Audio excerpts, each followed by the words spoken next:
Chapter 2. Distinct Features.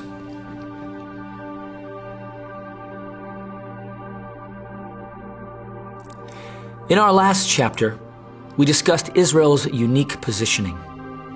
This chapter will continue the discussion of some of this nation's distinct features. In Exodus 19:6, we see God's promise to Israel while they were gathered at the foot of Mount Sinai, before he had given them the law and the commandments. God tells Moses to inform the Israelites, "And you shall be to me a kingdom of priests and a holy nation." There is no other nation to whom God has ever spoken these words. Messiah came through the Jews. In Romans 9 verses 4 and 5, Paul lists a number of distinctive features which apply only to Israel and to the Jews. In speaking about his kinsmen, whom he calls Israelites, Paul makes the following points. To whom pertain the adoption, God adopted them as a nation, as his people. The glory, that is, the manifest supernatural presence of God, which was with Israel as long as they walked in obedience. The covenants. All the covenants in the Bible are made with Israel except the ones made before Israel was a nation. The giving of the law was given only to Israel. The priestly service of God was given only to Israel. And the promises were also only given to Israel. And then Paul says, of whom are the fathers. Let's remember that all the patriarchs are from that lineage, from no other stock but that of Israel. And finally, of whom according to the flesh, Messiah, Christ, came.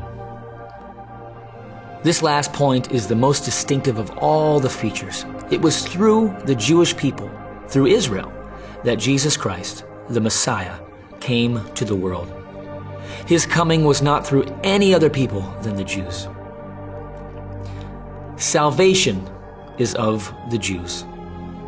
Another distinctive feature about Israel is revealed in a most important statement about the Jewish people in John chapter 4 and verse 22. Jesus is speaking to a Samaritan woman. You, Samaritans, worship what you do not know.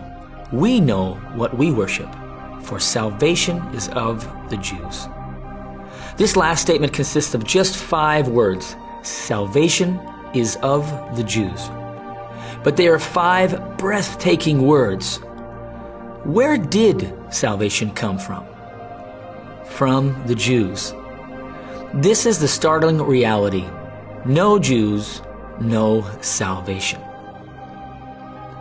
I am a Gentile, but I freely declare that my whole spiritual inheritance and every spiritual blessing I have ever enjoyed, I owe to one people, the Jewish people.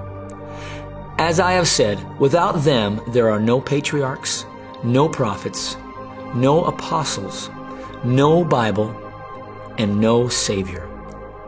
How much salvation would you or I have without those 5 components? None. Salvation is of the Jews.